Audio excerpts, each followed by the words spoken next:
Австрияда 1941 жылдың маусымында басталған соғысқа 35 миллион адам қатысты. 1418 күнге созылған соғыстың ең ақырғы нүктесі 1945 жылдың 9 мамырында қойылды.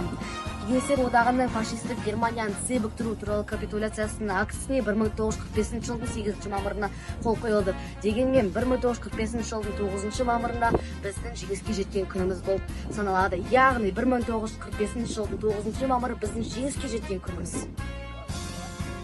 Адамзат тарихындағы ең алапат соғыстағы ұлы жеңіске біздің халқымыз өте үлкен үлес қосты. Майданға 1.200.000-нан астам халқымыз қатысты.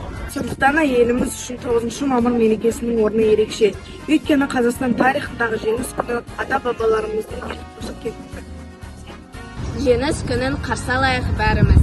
Жеңіс күнін тойлайық жас кәріміз. Осындай бір бейбіт өмір сыйлаған ардагерлер, ағаларға мың алғыс. 9 мамырға ұлы күнге мың тағзым, жеңіс күнін сыйлаған ардагерге мың тағзым.